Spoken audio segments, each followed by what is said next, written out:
যদি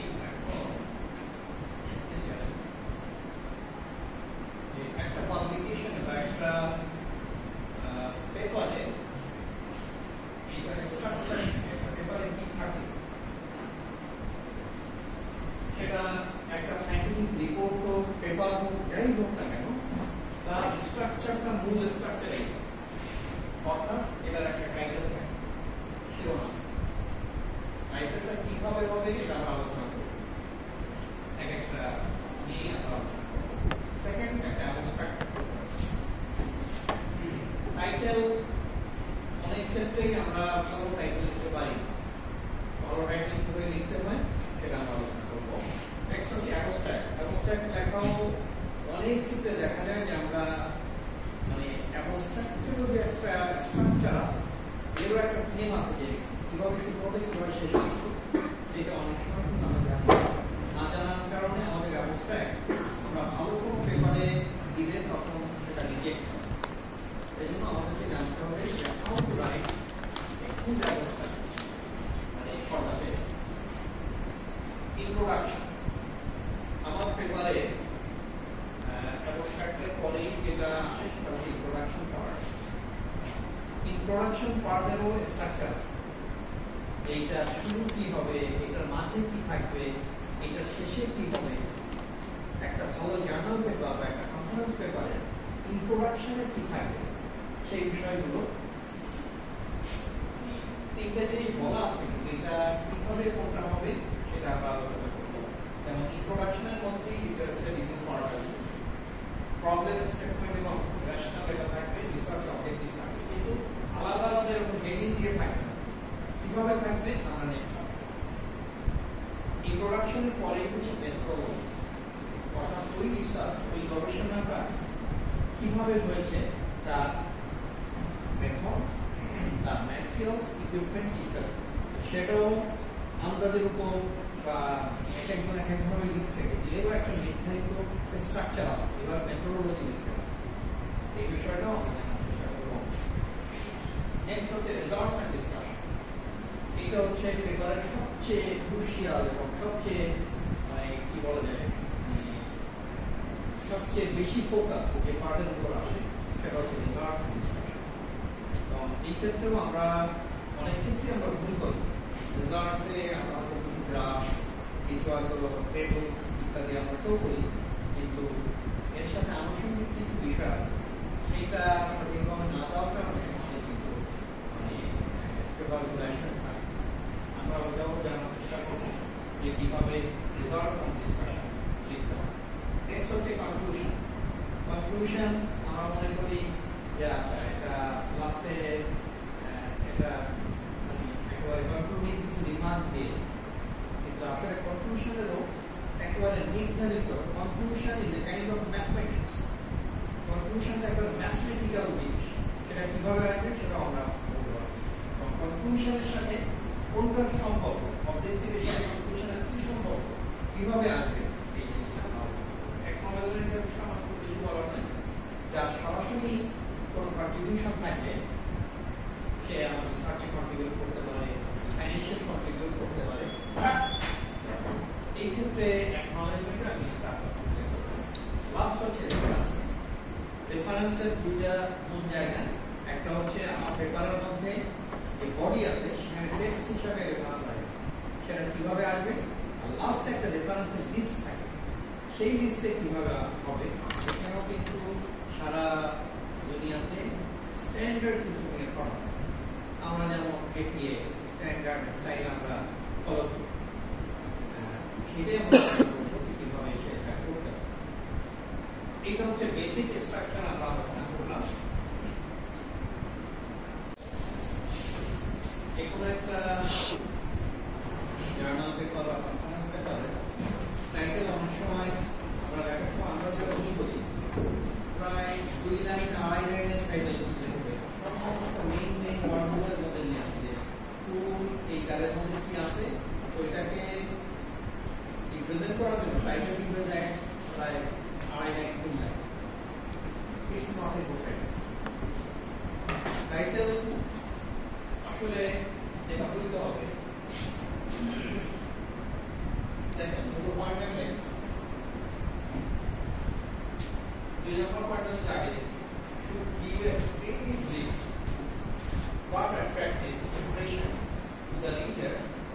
are in the whole market. খুবই concise, যেমন আমি ব্যক্তিগতভাবে পছন্দ করি ম্যাক্সিমাম অনলাইন টাইটেল, আরো একটু ছোট হলে আরো ফর এক্সাম্পল আমাদের এই ইউনিভার্সিটির টাইটেল কি Khulna university of engineering and technology, just online. এর মধ্যে কিন্তু অনেক কথা লুকায় আছে। এটা একটা ইউনিভার্সিটি, কি ধরনের university of engineering and technology, এটা ইঞ্জিনিয়ারিং এবং টেকনোলজিক্যাল একটা ইউনিভার্সিটি। আরো কি আছে, এর অবস্থা কোথায় পড়ে। তাহলে আমি যে একটা রিসার্চ পেপার আমি পাবলিশ করার জন্য পেপারটা লিখলাম, সেখানে অনেক কিছুই থাকতে পারে। এত বড় একটা ইউনিভার্সিটি টাইটেল যদি একটা লাইনে সম্ভব হয়, তাহলে কেন আমি আমার পেপারে আমার যে কাজটা সেটা আমি এক লাইনে কেন টাইটেল লিখবো? এক লাইনে হয়তো একটু বেশি দেড় লাইন, কিন্তু এটা শুধুমাত্র যে ব্রিফ হবে তা না, ব্রিফ বা সংক্ষিপ্ত হওয়ার পাশাপাশি অ্যাট্রাক্টিভ হতে হবে এবং মানে অ্যাট্রাক্টিভ ইমপ্রেশন রিডারের কাছে থাকতে হবে। কি সম্পর্কে টোটাল কন্টেন্টটা খুব সুন্দরভাবে ওই টাইটেলের মধ্যে বিকাশ, একটা টাইটেল লেখা কিন্তু কঠিন। একবার আমি লিখলাম একটা টাইটেল হয়ে গেল এরকম, আমি লাস্ট তাকে আমার পাঁচটা টাইটেল আছে একই জিনিস, পাঁচ ভাবে লাগে, তারপর তুমি আমার কাছে আসো, তুমি দেখো যে কোনটা মানে সবচেয়ে বেস্ট স্যুট করে, কনসাইজ হয়, ইনফরমেটিভ। আর ওইটা নিজে একটা লেখে আর একটা লিখতে গেলেই তখন ব্রেন কাজ হয়। At number one, there is the title should focus the overall research goal and findings.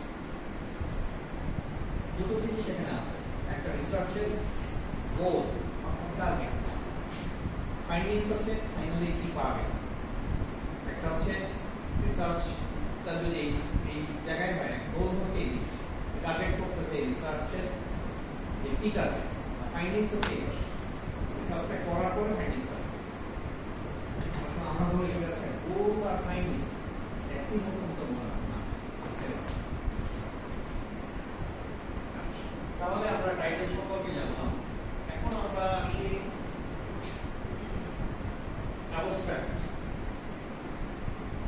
আমরা সারমর্ম মনে করি যে আচ্ছা পুরো পেপারের একটা মূল একটা সামারি, একটা সেইটাকে আমরা মনে করি যে অ্যাবস্ট্রাক্ট এভাবে লিখতে হবে যে সব কিছুই কাভার করে। বিষয়টা সেরকম একটা ভালো অ্যাবস্ট্রাক্টের যে স্ট্রাকচার সেটা হচ্ছে ফুল একটা পেপারের স্ট্রাকচার, কিন্তু মাত্র উইদিন 200 ওয়ার্ডস, 200 ওয়ার্ড মানে কয়টা লাইন, ম্যাক্সিমাম 7-8টা লাইন বা 10টা লাইন। এখন একটা অ্যাবস্ট্রাক্টের স্ট্রাকচার কি, একটা অ্যাবস্ট্রাক্ট ভালো অ্যাবস্ট্রাক্ট তখনই হবে যখন এই অ্যাবস্ট্রাক্টের প্রথম 1 or 2 সেন্টেন্সের মধ্যে আমার এই রিসার্চের মূল যে এইমটা, মানে কোন ব্যাকগ্রাউন্ডে আমি কি কাজ করতে চাচ্ছি, এটা 1 or 2 সেন্টেন্সে চলে আসে। তারপরে 1 or 2 সেন্টেন্সে মানে মেথোডোলজি, আমি স্পেশালি কোনো বিশেষ মেথোডোলজি অ্যাপ্লাই করেছি, আমি এটা ফিল্ড সার্ভে করতে পারি, কোয়েশ্চেন সার্ভে করতে পারি, ল্যাবরেটরি এক্সপেরিমেন্ট করতে পারি, কোনো একটা সিমুলেশন মডেলিং করতে পারি। আমি যে মেথোডোলজি অ্যাপ্লাই করে এটা করা হচ্ছে সেই সম্পর্কে এরপরে মানে 2 থেকে 3 লাইন মূল রেজাল্টস এবং মানে একেবারে মূল মেজর যে ফাইন্ডিংস সেটা চলে আসবে আরো মানে 2-3টা, এবং এখানে একবারে নাম্বার সহ আমরা যেমন রিসার্চগুলোতে তো একবার আসে যে এত পাওয়া গেছে, সিওডি এত বা ক্লোরাইড কনসেন্ট্রেশন এত বা ক্রোমিয়াম কনসেন্ট্রেশন এত, একেবারে ভ্যালু সহকারে যে এটা এই পাওয়া গেছে, এই পাওয়া গেছে।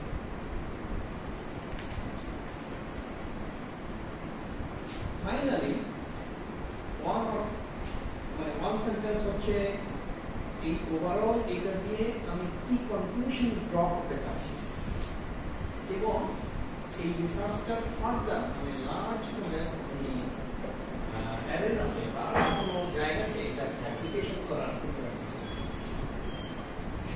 সবগুলো মিলে হচ্ছে একটা অ্যাবস্ট্রাক্ট। অর্থাৎ a good abstract concisely specifies the aim of the work, methodology applied, main results obtained, and the conclusions drawn. Finally, it focuses on the major implications of this work. অর্থাৎ এই অ্যাবস্ট্রাক্টটা যদি আমি এইভাবে লিখতে পারি তাহলে কিন্তু আমার অ্যাবস্ট্রাক্টটা পুরো পেপারের মধ্যে যা আছে সব কিছু ফ্রেমে চলে আসলো, ফুল আমি একটা স্ট্রাকচার মেইনটেইন করব। This is very important. এর সাথে লেখার ক্ষেত্রে আরেকটা বলি, সেটা হচ্ছে বাংলাতেও যেমন বলার ক্ষেত্রে বা লেখার ক্ষেত্রে একটা সৌন্দর্য আছে, শুধু গ্রামেটিক্যালি ঠিক হলেই কিন্তু একটা ভালো সেন্টেন্স না। ইংরেজিতেও বিষয়টা আছে। কখন আমি ভালো ইংরেজি লিখতে পারবো? আমি ভালো ইংরেজি লিখতে হলে ওই রিলেটেড আমার ৮-১০টা পেপার পড়তে হবে। আমি তখন বলবো যে কিভাবে লেখে সব, মানে ভালো ভালো জার্নাল যদি আমি পড়ি, একটা P1 P2 লেভেলের বিভিন্ন জার্নাল এবং সেটা ওই লেভেলের বা ওই রিলেটেড, তাহলে আমি ভালো লিখতে পারবো। তাহলে আমরা টাইটেল সম্পর্কে বললাম, অ্যাবস্ট্রাক্ট সম্পর্কে বললাম। নেক্সট আসি আমাদের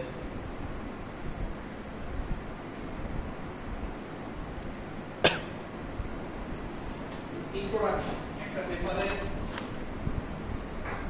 ইন্ট্রোডাকশনের যে পার্ট, সেটা সাধারণত পেজের দিকে যদি বলি, ইট ডিপেন্ডস, কিন্তু আসলে কোনো পেজের পরিমাণ নাই, 1 পৃষ্ঠা হতে পারে, 1.5 পৃষ্ঠা হতে পারে।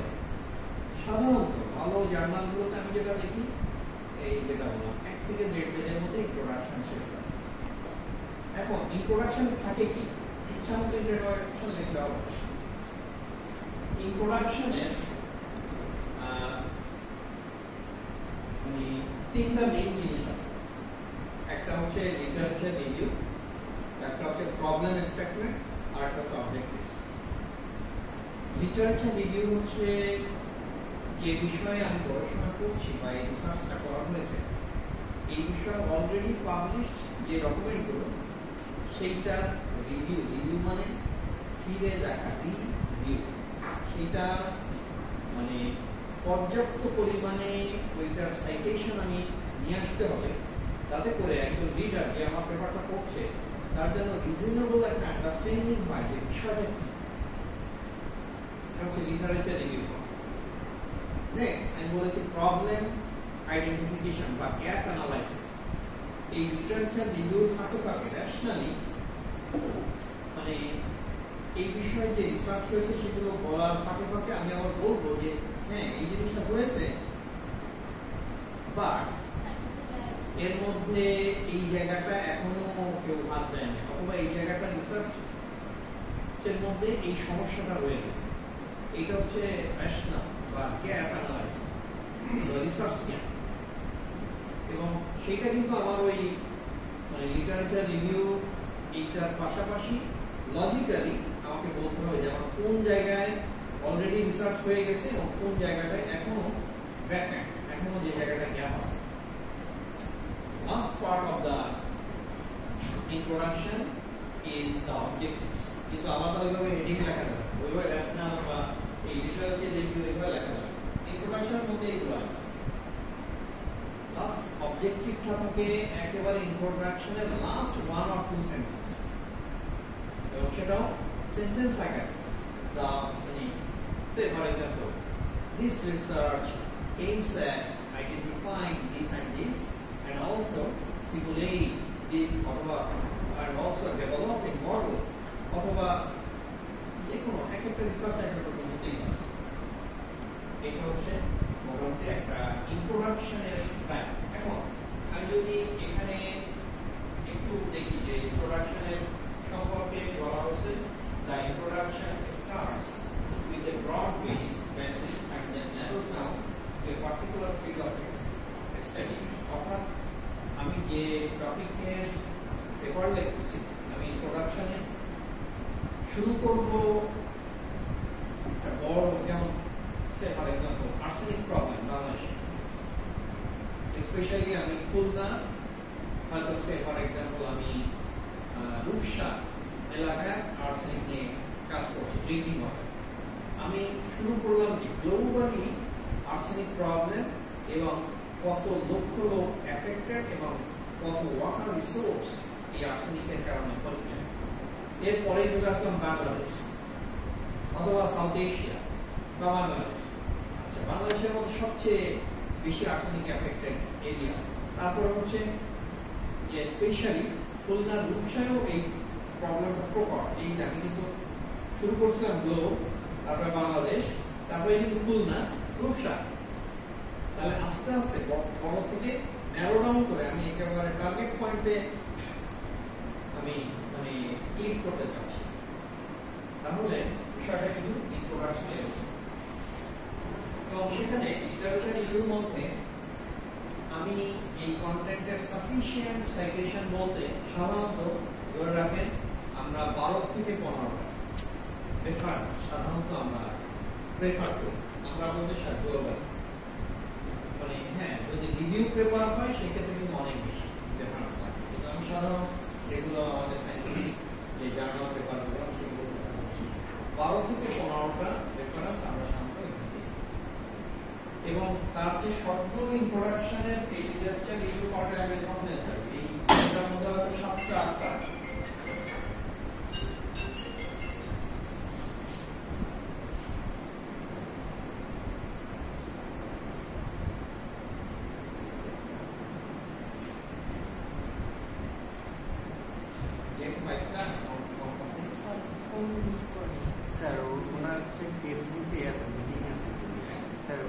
কেসিসিতে মনে হয় স্যার ওর আছে মিটিং আছে ওর কাছে আমাদের লেটার হয়ে গেছে না অ্যাটেন্ডেন্স মেসেজ স্যার একটা পেজে কি বড় দিয়ে স্যার একটা পেজে সবাই বোর্ডটা যার বোর্ডটা একটু লিখে তাহলে তুমি একটু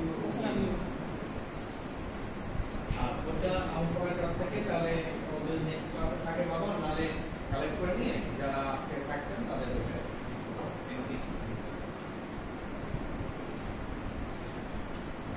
লিটারেচার রিভিউর মধ্যে কোন সাইটেশনগুলো আমি যে টপিকে রিসার্চ করতেছি এইটার আইডিয়া একবার মূল যার থেকে শুরু, অর্থাৎ 1980 সালে এই বিষয়ে প্রথম একজন রিসার্চ করেছে। আমি একেবারে বেসিক একবারে শুরু ফান্ডামেন্টাল রিসার্চ যে হয়েছে তার একটা দুটো রেফারেন্স আমাকে আনতে হবে। এরপরেই আমি চেষ্টা করব মোস্ট রিসেন্ট এই 2022-2023-এ এই রিলেটেড কি কি জিনিস বের হয়েছে এবং মানে আমি যে টপিকের উপর রিসার্চ করতেছি এবং এর পাশাপাশি যে যে বিষয়ে এখনো গ্যাপ আছে সেটাও আমি সাথে নিয়ে আসি।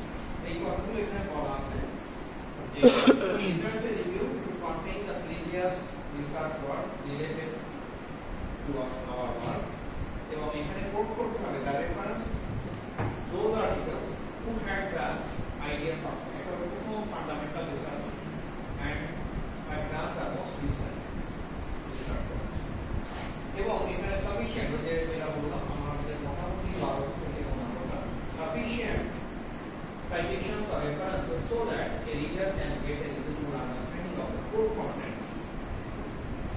এবং আমি যে রিসার্চটা করছি এটা যে অনেক গুরুত্বপূর্ণ, এটা যেন এই সাইটেশন বা রেফারেন্স থাকলে তখন লোকে বুঝবে হ্যাঁ আসলে এই রিসার্চটা খুবই ইম্পর্টেন্ট করা দরকার।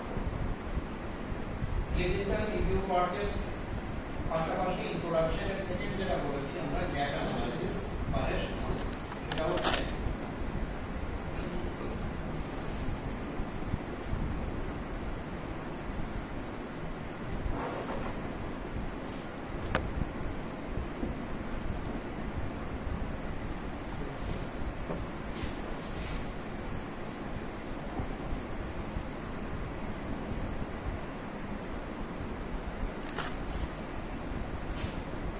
ইন্ট্রোডাকশনের মধ্যেই আমার এই সাইটেশনগুলোর পাশাপাশি আমাকে নিয়ে আসতে হবে প্রবলেম স্টেটমেন্ট এন্ড তার মানে গ্যাপ অ্যানালাইসিস। এই বিষয়ে রিসার্চ এই রিসার্চ হয়েছে এখানে হয়েছে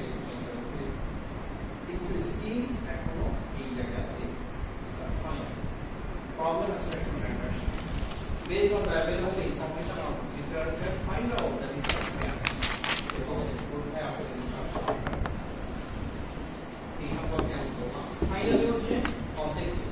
অবজেক্টিভে হচ্ছে এটা ইন্ট্রোডাকশনের লাস্ট পার্ট, যেখানে লাস্ট 1 or 2 সেন্টেন্সের মধ্যে আমার এটা থাকতে হবে। Introduction section should clearly specify the objectives of the research.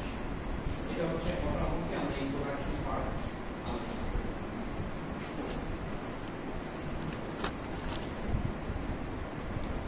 এবার সেই মেথোডোলজি পার্ট। মেথোডোলজি পার্টের তিনটা মূল অংশ আছে। একটা হচ্ছে সিকোয়েন্সিয়াল এন্ড ক্রোনোলজিক্যাল ম্যাথড। ওই যে সেই বলছিলাম আমি কিছু না। আচ্ছা, তাহলে আজকে আমরা এই রোলগুলো লিখে নিচ্ছি, একটু এন্ট্রি দিই।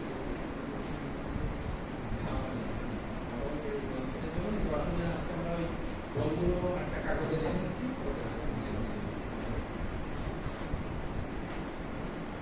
এখন মেথোডোলজির মধ্যে মূল তিনটা জিনিস আমাদের খেয়াল রাখতে হয়। একটা হচ্ছে sequential and chronological steps of work অথবা ওয়ার্কফ্লো, যেটা এই রিসার্চে ফলো করা হয়েছে। সে ফর এক্সাম্পল, যেমন আমরা বলছিলাম যে রূপসাতে আমরা আর্সেনিকের প্রবলেম নিয়ে কাজ করছি, তাহলে সে ফর এক্সাম্পল এটা প্রথম হচ্ছে রূপসাত কোন জায়গাটা স্টাডি এরিয়া সিলেকশন। সেখানে আমার গুগল ম্যাপ আছে, অন্যান্য সেখানকার ম্যাপ, ল্যাটিটিউড লঙ্গিটিউড সহকারে একবারে ম্যাপিং দিয়ে আমি জিআইএস ম্যাপও দেখাতে পারি। এই জায়গাটা নিয়ে কাজ করছি, এই ইউনিয়ন নিয়ে কাজ করছি। নেক্সট হচ্ছে কিভাবে আমি কাজ করছি, শুধু কোশ্চেন নিয়ে আসবে নাকি স্যাম্পল কালেকশন। হ্যাঁ, কোশ্চেন নিয়ে আসলেও সেখানে করেছি, সেখানে কি ইনফরমেটিভ ইন্টারভিউ করেছি, সেখানে ফোকাস গ্রুপ ডিসকাশন করেছি, সেটা একটা। এর পাশাপাশি শুধুমাত্র এতটুকু নিয়েই আমি শেষ করি না, আমি বরঞ্চ সেখানে আমরা ওয়াটার স্যাম্পল কালেক্ট করেছি বিভিন্ন ডেপথের টিউবওয়েলে। সেটা বললাম যে এই লোকেশন থেকে আমরা ওয়াটার স্যাম্পল কালেক্ট করেছি, গ্রাউন্ড ওয়াটার। আর হচ্ছে ল্যাবরেটরি অ্যানালাইসিস। আমরা এই ওয়াটার স্যাম্পলগুলো কালেক্ট করে এনে ল্যাবে এই 5টা টেস্ট বা এই 10টা টেস্ট আমরা করেছি। এবং ফাইনালি এটা হচ্ছে আমার টোটাল ওয়ার্কফ্লো টাইম। মানে প্রত্যেকটা যে এক্সপেরিমেন্ট হবে, প্রত্যেক মানে রিসার্চের নট নেসেসারি। অনেক রিসার্চ আছে শুধুমাত্র কোশ্চেন নিয়ে, অনেক রিসার্চ আছে শুধুমাত্র মডেলিং, সে কম্পিউটারে একটা মডেল ব্যবহার, সে তার মতো করে ক্রোনোলজিক্যাল স্টেপগুলো সে মেথোডোলজি পার্টে নিয়ে।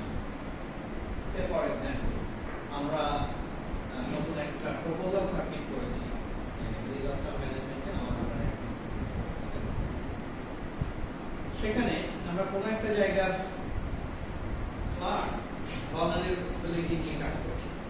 আমাদের মেথোডোলজি সেখানে আমরা দিয়েছি যে ফর এক্সাম্পল আমরা মানে স্যাটেলাইট ইমেজ আমরা নিব ওই জায়গাগুলো, এবং সেই ইমেজের থেকে আমরা সেখানকার বিভিন্ন জায়গায় কয়েকটা বায়োগ্রাফ করছি, এলিভেশন ইত্যাদি, সয়েল ক্যারেক্টারিস্টিক্স ইত্যাদি, যেটা আসলে ফ্লাডের জন্য রেসপন্সিবল, রেইনফল ইত্যাদি। এরপরে আমরা সেখানে মানে অ্যানালাইটিক্যাল হায়ারার্কিজ প্রসেস সেটা আমরা ইউজ করে আমরা ডমিনেন্ট যে ফ্যাক্টর ওয়েটেজ সেটা আমরা বের করি। এখন অ্যানালাইটিক্যাল হায়ারার্কি প্রসেস তো বিভিন্নভাবে করা যায়, সেই ক্ষেত্রে আমরা কি ইউজ করবো? আমরা কি এক্সেলে কোনো অ্যানালাইসিস করবো, নাকি অন্য কোনো সফটওয়্যার ইউজ করবো, ম্যাথমেটিক্যাল ইউজ করবো, সেই সম্পর্কে আমরা লিখেছি। এবং ফাইনালি আমাদের এইটার আমরা হয়তো মানে জিআইএস ম্যাপিং করবো, সবচেয়ে ভালনারেবল জায়গা বের করবো, এবং সেটা মানে জমির কারণগুলো বের করবো। এইভাবে আমি জাস্ট বলার উদ্দেশ্য হচ্ছে এইভাবে মানে একটা মেথোডোলজি লাইক। তাহলে মেথোডোলজি ফার্স্ট পার্ট করলাম। সেকেন্ড পার্ট হচ্ছে আপনি যদি যেমন আমাদের ল্যাবে যদি কোনো টেস্ট করা হয়, সেখানে ল্যাবরেটরি আর্সেনিক টেস্টের কথাই বলি, তাহলে আমাকে ওই টেস্ট করার জন্য ইকুইপমেন্ট ইউজ করতে হবে, ল্যাব ইকুইপমেন্ট। সেকেন্ড হচ্ছে কিছু রিয়েজেন্ট ইউজ করতে হয়, কেমিক্যাল। থার্ড হচ্ছে ইচ্ছা মতো করলে তো হলো, এর একটা মেথড আছে, যেমন আমাদের স্ট্যান্ডার্ড মেথডস, এখানে কতটুকু মানে কোন কেমিক্যালস নিতে হবে, কিভাবে টাইট্রেশন করতে হবে, ফাইনালি রেজাল্টটা কিভাবে বের করতে হবে, কেমিক্যাল ফর্মুলাটা কি হবে, এই বিষয়গুলো আমার কিন্তু আয়। যদি ওই ধরনের রিসার্চ, কোনো রিসার্চ আছে যেখানে ওই ধরনের ম্যাটেরিয়াল ইউজই করা হয়, ইকুইপমেন্ট ইউজই করা হয়, সেটা আয় না। কোনো একটা জায়গায় শুধু সফটওয়্যার ইউজ করা হবে, কোন সফটওয়্যার, সেটা অ্যাপ্লিকেবিলিটি, এটা বাউন্ডারি কন্ডিশন ইত্যাদি ইত্যাদি আসবে। এখন এটার কারণ হচ্ছে ম্যাটেরিয়াল হিসাবে হাইড্রোক্লোরিক অ্যাসিড অথবা জিঙ্ক বা যে কোনো জিনিস আমি ইউজ করছি, এইটারও কিন্তু গ্রেড আছে ম্যাটেরিয়াল।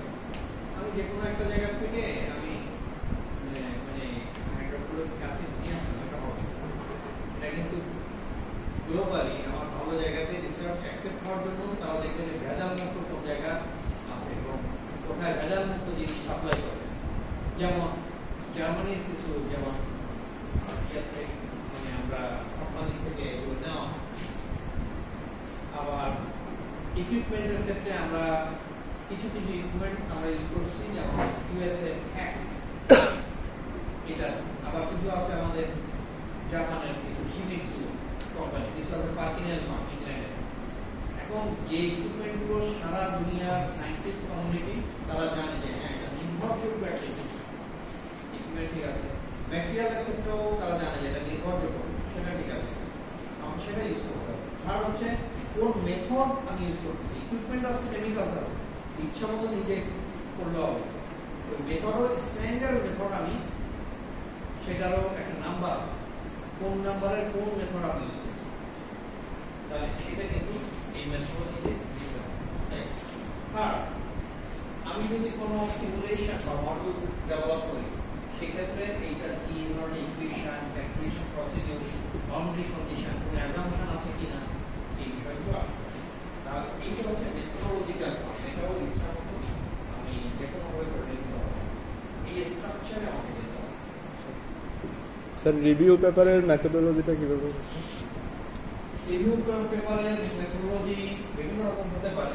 ফর এক্সাম্পল, একটা বেসিক রিভিউ পেপারে আমরা কোনো একটা টপিক নির্ধারণ করি, তারপরে ওই রিলেটেড আমরা হয়তো 50টা পেপার আমরা ইয়ে করি। সেই 50টা পেপারের মধ্যে আমরা আবার সাব ক্যাটাগরি করি, যে এইটার সাবজেক্ট, মূল সাবজেক্ট আগে, যেমন আর্সেনিকের উপর রিসার্চ, তার মধ্যেও সাব ক্যাটাগরি আছে। তার কি মানে বায়োলজিক্যাল অ্যাক্টিভিটি নিয়ে কাজ করতেছে, মানে ব্যাকটেরিয়ার সাথে, মানে সে কিভাবে আর্সেনিক এটাকে লিচিং করে নাকি কেমিক্যাল লিচিং, আলাদা আলাদা বিভিন্ন ভাগ করছে। সেই ভাগের থেকে কিভাবে আমি মানে বিভিন্ন ডাটাগুলো নিচ্ছি, অ্যানালাইসিস কিভাবে করতেছি, ফাইনালি কিভাবে আউটপুট আসছে, কিন্তু মেথডোলজি বোঝা গেছে। রিভিউ পেপার মানে এটা সাধারণ পেপারের থেকে আরো এটার জন্য পরিশ্রম বা এটা চিন্তা ভাবনা আরো ঠিক হয়। দেখো মেথডোলজি সম্পর্কে আমরা বললাম। নেক্সট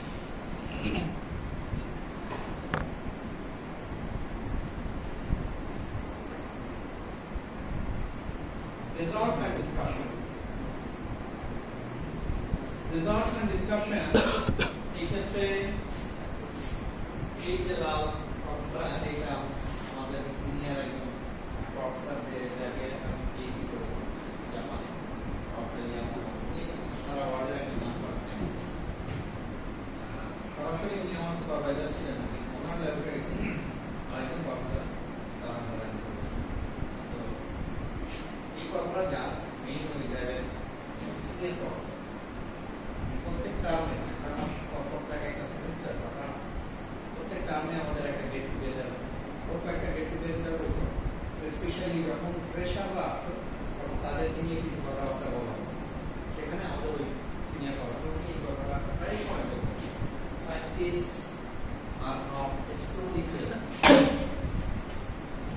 আমাদের গ্রাজুয়েটের সময় না, আমরা গ্রাজুয়েটের সময় আমাদের স্টুডেন্টদের মধ্যে দেখা যায় যে একটা কেস পেয়েছি সবার ক্ষেত্রে না, বা এটা অনেকেই যে করে না, হয়তো একটা দুইটা টেস্ট করছে আর বাকি ওই হলে বসে বসে সব ডাটা মনে করছে, যা যে সময় আমাদের পড়ছে যাই হোক পরে তাকে আবার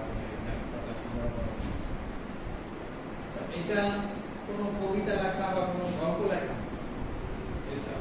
এখানে এক্স্যাক্টলি যে রেজাল্ট পাচ্ছি ওটাই তোমাকে দেখা যায়। Scientist are not story teller, ইচ্ছার মতো ডাটা একুমুলেট করা, ডাটা জেনারেট করা, এটা এক্সপেরিমেন্টাল ডাটা, এটা আমি সিমুলেশন করি, সিমুলেশন থেকে ফোরকাস্টিং করতেই পারি, সেটা ঠিক আছে। রেজাল্টস গুলো আসলে হবে actual statement of the observation, যেটা অ্যাকচুয়ালি পেয়েছি, এবং সেটাকে আমাকে প্রকাশ করতে হবে গ্রাফে, টেবিলে, এবং শুধু গ্রাফ এবং টেবিলে এনাফ না, এখন ভালো ভালো জায়গায় পাবলিশ করতে গেলে স্ট্যাটিস্টিক্যাল অ্যানালাইসিস, এজন্য স্ট্যাটিস্টিক্যাল অ্যানালাইসিসের ব্যাপারেও অভিজ্ঞ আমাদের হতে হবে। একটা জিনিস ভ্যালিড কিনা, স্ট্যাটিস্টিক্যাল এটা সিগনিফিক্যান্ট কিনা, এটা ভ্যালিড কিনা, সেটা কিন্তু প্রমাণ করতে হবে। এবং অধিকাংশ ক্ষেত্রে আমাদের অনেকেই স্টুডেন্টদের ভুল ধারণা খাওয়াবে, যে ভুলগুলো আমাদের চোখে পড়ে তা হচ্ছে টেবিল বা ফিগার, টেবিল বা গ্রাফ দিয়ে রাখছে, কিন্তু এইটার এক্সপ্লানেশন বা এইটার আমরা বলি ইন্টারপ্রিটেশন, মানে এই দিয়ে জাস্ট রেজাল্টটাকে সে দিয়েছে, কিন্তু এই রেজাল্টের উপর সে ডিসকাস করে, ডিসকাশন করারও একটা স্ট্রাকচার আছে। ইচ্ছা মতো আমি এটা বেশি পাইছি, এটা কম পাইছি, দিস ইজ নট ডিসকাশন। ডিসকাশনে কি আসবে? তিনটা পার্ট ডিসকাশন, যে কোনো টেবিল, যে কোনো ফিগার। একটা হচ্ছে নেচার বা প্যাটার্ন অফ ইউর রেজাল্ট, এটা আমি কি লিনিয়ার কোনো রিলেশনশিপ পেয়েছি, নাকি এটা ডিসক্রিট, নাকি এটা এক্সপোনেনশিয়াল, কি ধরনের পেয়েছি, মানে নেচার বা pattern of the finding. Number 2, এইটা এইরকম পাওয়ার পিছনে কারণ কি? আমি পেলাম না একটা লিনিয়ার রিলেশনশিপ, কেন পেলাম? এটাই হচ্ছে মূল রিসার্চ। এটা কোথা থেকে আসবে? ওই যে আমি ইন্ট্রোডাকশনে বিভিন্ন মানে ব্যাকগ্রাউন্ডে বিভিন্ন সাইটেশন উল্লেখ করছি, এইটা এই রিসার্চ হয়েছে, সেই আইডিয়া থেকে আমাকে এখানে এক্সপ্লেইন করতে হয় যে এই কারণে এই জিনিসটা বেশি আসছে বা কম আসছে, এটা লিনিয়ার রিলেশনশিপ হয়েছে, অথবা এটা এক্সপোনেনশিয়াল পাওয়া যাচ্ছে। সে কোন একটা জায়গায় আমার রিজলভস এন্ড ভ্যালু যখন আমি অ্যানালাইসিস করছি, দেখতে যে কোন একটা জায়গায় কি রিজলভ অনেক কমে গেছে, আবার গিয়ে আবার বেড়েছে কোন একটা অর্ডার হবে। আর অ্যাকচুয়ালি আমি যখন ফিল্ড সার্ভে করছি, আমি দেখতেছি যে ওখানে বাজার আছে, সেখান থেকে বিভিন্ন ওয়েস্ট ওয়াটার এখানে নিয়ে করতেছে। তাহলে আমি যেখানে কম পেয়েছি, আমি যদি ডিসকাশনে এটা বলি, পসিবল ডিউ টু দ্য মানে ওখানে কি বলা যায় যে high level of organic matter বা ডিগ্রেডেবল অর্গানিক ম্যাটার, যেটা ওখানে এসে বলা যাচ্ছে ওই স্ট্রিমে এসে ইনপুট হচ্ছে, যে কারণে আমাকে পরে ডিজলভ অক্সিজেন লেভেলটা কমেছে। তাহলে কিন্তু এটা একটা আমি ভালো রিজনিং দিলাম। কোন একটা জায়গার পপুলেশন হঠাৎ করে দেখা গেল কমে যাচ্ছে, ওয়াই? হতে পারে তাদের ডায়রিয়া হয়ে যাবে, সমস্যা, অথবা এগুলো কিছু না সোশ্যালি তারা আনসেফ মনে করছে। কেন? তাদের এই প্রবলেম সেখানে আছে, ফ্যাক্টরগুলো বলে দিলাম। দিস আর দ্য রিজনস, যে পিছনে কারণ। থার্ড, আমি যে রিজনটা বলে এখানে ব্যক্ত করছি, এটা অন্যান্য রিসার্চার, আমি যে এই 8টা 10টা 12টা রেফারেন্স টেনেছি, তাদের সাথে কি এগ্রি করে না ডিসএগ্রি করে? এগ্রি করে ফাইন, ডিসএগ্রি করে সে বলতেছে বাড়ে, আমি বলতেছি কমে, তাহলে তো এখানে একটা কারণ বলতে হবে যে সে বলতেছে বাড়ে, কেন তার বাড়লো আর আমার কেন কমতেছে। এই বিষয়গুলোই কিন্তু ডিসকাশনের পার্ট। আর রেজাল্টের পার্টের মধ্যে বলছি tables, graph with statistical analysis, সাথে ডিসকাশন এবং no story, the actual of the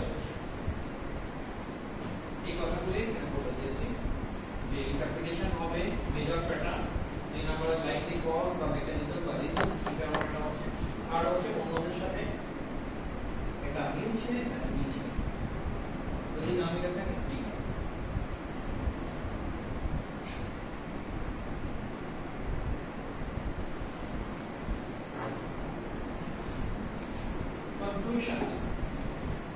কনক্লুশনেরও একটা স্ট্রাকচার আছে। যেমন একটা ফুল পেপারের একটা কনক্লুশন রেখে দিলাম যে ফাইনালি চিন্তা করি কি একটা কনক্লুশন দেব, ভুলে গেল। আমি একটা কথা বলি, সারা জীবন মনে রাখার চেষ্টা করেন। Conclusion is the answer of your objectives. এই পেপারের মূল যে অবজেক্টিভ ছিল কোথায়? ইন্ট্রোডাকশনের লাস্ট 1 or 2 সেন্টেন্স, একটা বা দুটো অবজেক্টিভ ছিল। This paper aims at identifying this and develop a model. তাহলে দুটো জিনিস, একটা হচ্ছে আইডেন্টিফাই করতে হবে কোন একটা জিনিস, আর দুই নম্বর মডেল ডেভেলপ। এই দুটো, তাহলে কনক্লুশনের এই দুটো পার্ট আসতে হবে। The first objective was this. In this aspect, এই জিনিস আইডেন্টিফাই হয়েছে, এই ফ্যাক্ট, এবং ইচ্ছা মতো হঠাৎ করে দিয়ে দিলাম তা না, অবশ্যই সেটাকে সাপোর্ট করবে রেজাল্ট এবং ডিসকাশন করা। হঠাৎ করে নতুন একটা জিনিস কনক্লুশন দিয়ে দিলাম, রিজেক্ট হবে।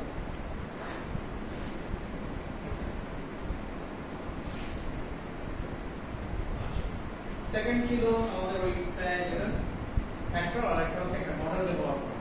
সেখানে আমি বলবো যে তার second objective was to develop নিয়ে, সেই ক্ষেত্রে এই মডেলটা কিভাবে ডেভেলপ করেছি, এটা অলরেডি ভ্যালিডেশন চেক করেছি এবং ফোরকাস্ট করে আমরা দেখেছি যে রিয়েল ডাটার সাথে এটা কমপ্লিটলি ম্যাচ করে। মানে এটা সবার যে মডেল ডেভেলপ করতে হবে নট নেসেসারি, আমি যেটা করবো সেটা আমি লিখব, এবং বেটার কনক্লুশনের মধ্যে একটা নিউমেরিক্যাল ভ্যালু ফোর, এই জিনিস এই পেয়েছে এই পেয়েছে, এবং সেটা অবশ্যই অবজেক্টিভ বিষয়। আমার ছিল যে আর্সেনিক প্রবলেম কোনো একটা জায়গায়, তো বলে দিল যে স্ক্রিনিং করেছে এত লোকের এতগুলো টিউবওয়েলে, তার মধ্যে এতগুলোতে আর্সেনিক লেভেল সে আমাদের যে মার্জিন 50 ppb উপরে পেয়েছি এত পার্সেন্ট, তার নিচে পেয়েছি এত পার্সেন্ট। এই যে 50 ppb উপরে এত পার্সেন্ট পেয়েছি, তার মধ্যে হাইলি কন্টামিনেটেড যেটা হচ্ছে 100 উপরে সেটা এত পার্সেন্ট, এবং সেখানে আর্সেনিকোসিস বা এই জাতীয় পেশেন্ট তো আমরা দেখেছি যে অনেক পেশেন্ট হয়ে গেছে।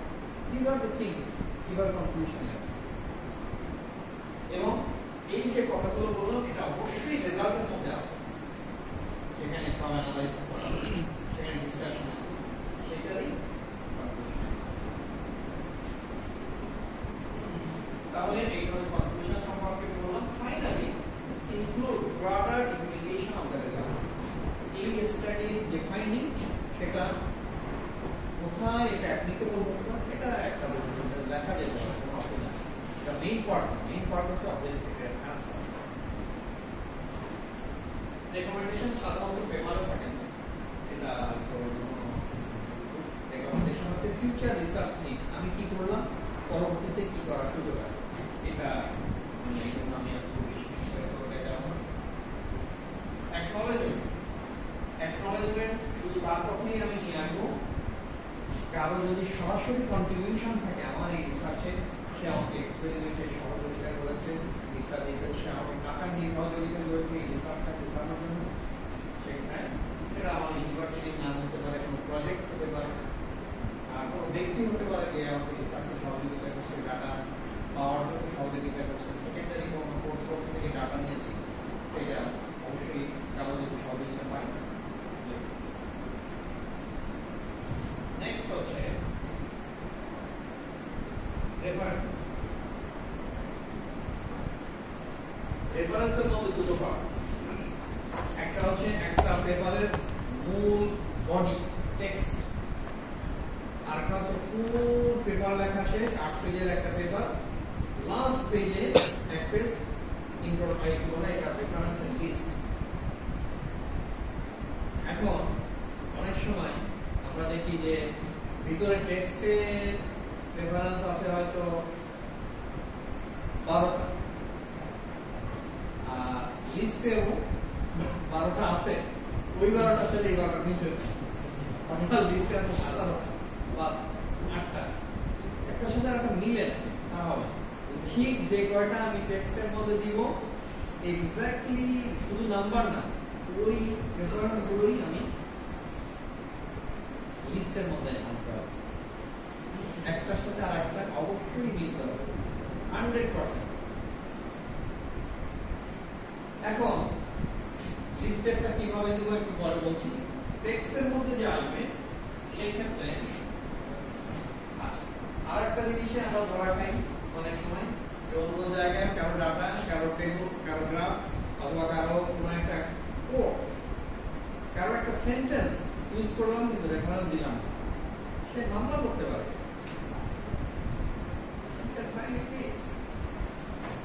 এবং এইটাকেই বলা হয় প্লেগারিজম। প্লেগ রোগ আছে না, সেখান থেকে অনেকে প্লেগারিজম বলে, অনেকে প্লেগারিজম বলে, আমি প্লেগারিজম বলি। প্লেগ রোগ থেকে প্লেগারিজম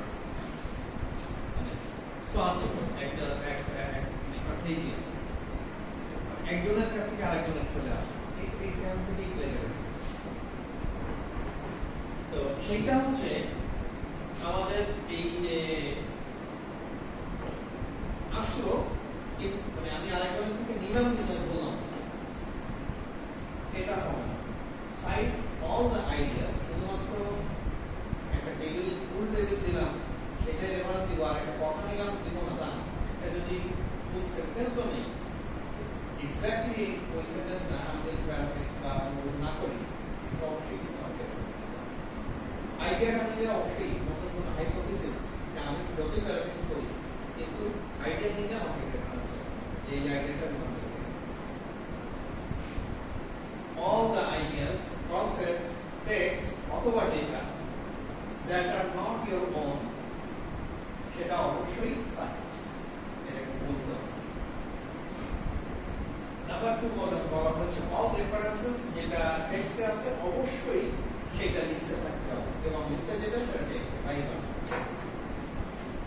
এখন টেক্সটের মধ্যে কিভাবে দিব, যে যদি একজন লোকের কোনো মানে পাবলিশ পেপার পাবে, সেই ক্ষেত্রে মানে সারনেম বা ফ্যামিলি নেম এবং তারপরে ইয়ার অফ পাবলিকেশন, কোন জার্নাল কিচ্ছু ওখানে দরকার নেই, এই টেক্সটের দরকার নেই, ক্লাসে সারনেম কি, যেমন আমার নাম পূর্ণকাল হাসান, গ্লোবালি অ্যাকসেপ্টেড সারনেম হচ্ছে ফ্যামিলি নেম, যেটা লাস্টে হাসান। আমার যদি কোনো পেপারে 2022 এর থাকে তাহলে হাসান কমা একটা স্পেস 2022। হাসানের সাথে হয়তো আরেকজন আছে ফাহাদ, হাসান এন্ড ফাহাদ কমা 2022, তিনজন হাসান, ফাহাদ, আরেকজন হয়তো ফর এক্সাম্পল দুইয়ের অধিক হলে আমরা তখন আর তিনটা নামে যাই না, আমরা তখন একটা নাম ইউজ করি, যেমন হাসান, যে ফার্স্ট অর্ডার তার নামটা আসবে, এরপরে ETAL ডট, এই ETAL ডট টু ইটালি, তারপর একটা কম, তারপরে ইয়ার পাবলিকেশন। এই কথাগুলো এখানে বলা আছে, যেমন একজন কথা বলে অনেকটা ব্র্যাকেট দিয়েও দেওয়া যায়, যেটাই বেশি প্রকার এটাই বেশি প্রকার। দুইজন হলে যেমন আলী এন্ড পেজ দেওয়া যাবে। মাল্টিপল অফার যদি হয় তাহলে শুধুমাত্র প্রথম অফারের নাম আলী ETAL ডট একটা কমা, তারপরে ইয়ার পাবলিকেশন। আর অ্যাসেন্ডিং ডিসেন্ডিং এটা পেপার টু পেপার মানে ভ্যারি করে লেখা।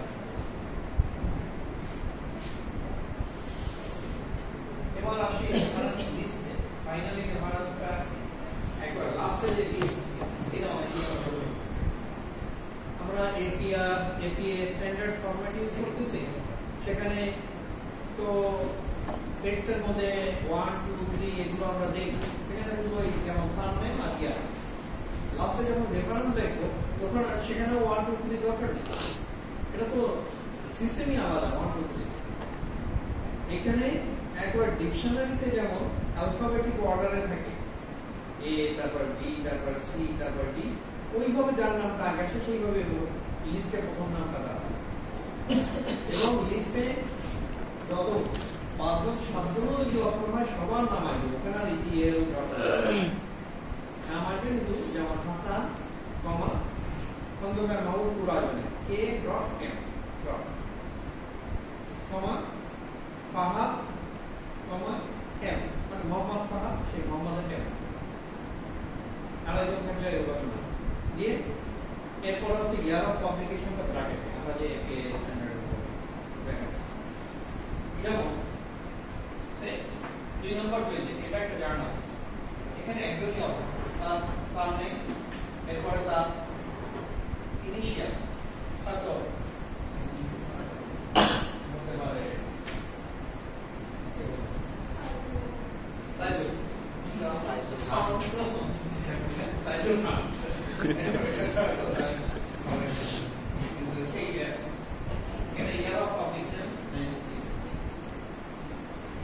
এরপরে তার যে পেপারের টাইটেলটা এখানে কি carbohydrate and amino acid composition of a capsule of the web, এটা পাবলিশ হয়েছে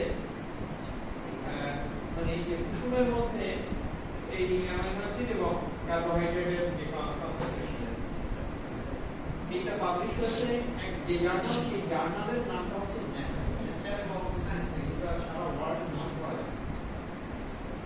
যে জার্নালগুলো এরকম আরো অনেক জার্নাল আছে, ওয়াটার সায়েন্স এন্ড টেকনোলজি আছে, অ্যাকোয়া আছে, বহু আছে, হাজার জার্নালের নামটা হবে ইতালি, তারপর একটা কমা হবে, তারপরে এই জার্নাল হয়তো এর আগে এবং এই জার্নালে এই যে ভলিউমে, ভলিউম তো আমরা জানি এক বছরে হয়তো একটা ভলিউম বের হয় বা 5টা ভলিউম বের হয়, যাই হোক সেই ভলিউম নাম্বার আর কোনো ভলিউমের মধ্যে আবার ইস্যু নাম্বার থাকে, সেটা দুই থাকে, সেটা আবার ব্র্যাকেটে লিখতে হবে এবং 210 পরে একটা ব্র্যাকেট দিয়ে 5, ওই একটা ভলিউমের আন্ডারে সবটা ইস্যু হবে, সেটা না থাকলে শুধু এই ভলিউম নাম্বার। এরপরে এটা হচ্ছে পেজ নাম্বার, এটা কিন্তু একটা স্ট্যান্ডার্ড, এই স্ট্যান্ডার্ডে একটা জার্নালের কিভাবে রেফারেন্স নেই, একটা যদি থিসিসের থেকে আমি নেই, টোটাল কোর্সে একটা থিসিস যেমন Hasan H year of publication, থিসিসের টাইটেলটা কিন্তু আবার এখানে, এরপরে এটা কি ধরনের thesis, PhD thesis, department of urban engineering university. একটা যদি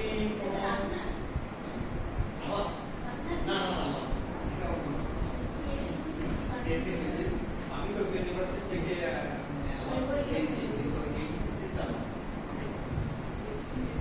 এখন আসি একটা যদি ইয়া হয়, একটা ইউআরএল মানে একটা ওয়েবসাইট থেকে আমি কোনো একটা রেফারেন্স নিয়েছি, সেই ক্ষেত্রে সেইটা যে টাইটেল, ওই ওয়েবসাইটের যে টাইটেল, সেই টাইটেলটা এবং সেখানে মানে এটা পাবলিশ তারা যে বলছে অনেক সময় ইয়ার দেওয়া থাকে, ইয়ার দেওয়া থাকলে ইয়ারটা আনলাম, এরপরে মানে ওইটার যে ওয়েবসাইটের যে ইউআরএল http তারপরে www. যেভাবে থাকে সেটা দিয়ে দিলাম, শুধু এটা দেয়া না, অনেক ওয়েবসাইট কিন্তু করে উইথড্র করে না, মানে কবে এর মধ্যে ঢুকছি, অ্যাক্সেস কোন তারিখে এটা পেয়েছি। যদি একটা কনফারেন্স পেপার থেকে নিই, সেটা আবার একটু ডিফারেন্ট, সেইটায় এই যে কনফারেন্সের মানে আমি আমার যে পেপার, সেই পেপারের টাইটেল দিলাম, কোথায় পাইছি এই কনফারেন্সটা, সেই কনফারেন্সকে ইন কলম দিয়ে কনফারেন্সের নামটা আবার এখানে আসে, এবং তার এডিটরদের নাম, ভলিউম নাম্বার কত, কোন জায়গায় এটা হয়েছে তা পেয়ে যাবে। মোটামুটি এটা একটা বেসিক আমরা আলোচনা করলাম, মানে পেপার পাবলিকেশন। আমাদের অনেক সময় রিপোর্ট থেকে আমরা ডাটা নিই, কোনো একটা ইয়ারলি রিপোর্ট বের হয় বা মান্থলি রিপোর্ট বের হচ্ছে, ওইখান থেকে আমরা ডাটাটা নিচ্ছি, তখন কি স্যার আমরা ওই রিপোর্টের ডাউনলোডের লিঙ্কটা দিয়ে দিব? যেন যদি কোনো রিপোর্ট থেকে নিয়ে নেই, জি স্যার, আমরা তাহলে সেই রিপোর্টটা যে ওয়েবসাইটে আছে সেটা আমি ওখানে দিয়ে দিব এইভাবে মানে URL দিয়ে। আর কিন্তু ওই রিপোর্টের তারাও যদি অন্য কারো কাছ থেকে ওই ডাটাটা নেয়, তাহলে আমাকে কিন্তু সেই জায়গা সেইটা মানে মূল যার রিসার্চ সেটা দিতে হবে। অনেক জায়গায় ওই রিপোর্টের মধ্যে ওই ডাটাটা দিয়ে ওরাই যদি আবার রেফারেন্সে বলে যে অমুকের কাছ থেকে পাইছে, ঠিক আছে, তাহলে আমাকে ইন্টারনেটে এখন আমি সেটাও চেক করতে পারি। চেক করে সেইটা ডাউনলোড আমি অরিজিনালটা দিয়ে দেবো তাদের মূল রিসার্চ। কয়েকটা পেপার দেখলাম যে স্যার ডাউনলোডের লিঙ্ক, মানে ওই রিপোর্টে ক্লিক করলে যে একটা লিঙ্ক আসতেছে ডাউনলোড করার জন্য, ওই লিঙ্কটাই সাইটেশনে দিয়ে দিচ্ছে। দিতে পারো এখন, এবং তোমার ওই লিঙ্ক যে লিঙ্ক দিলে ওইটা পাওয়া যায়। জি স্যার। কিন্তু এমনভাবে দিতে হবে পূর্ণাঙ্গ, যাতে ফুল পাওয়া যায় ওইটা, যে এবং কী টাইটেল বা কী জিনিস পাইছি এবং কোন লিঙ্কে পেয়েছি সেটা হচ্ছে পূর্ণাঙ্গ হইতে হবে। এবং অ্যালফাবেটিক অর্ডারও কিন্তু পরমাণু মিল থাকতে হবে।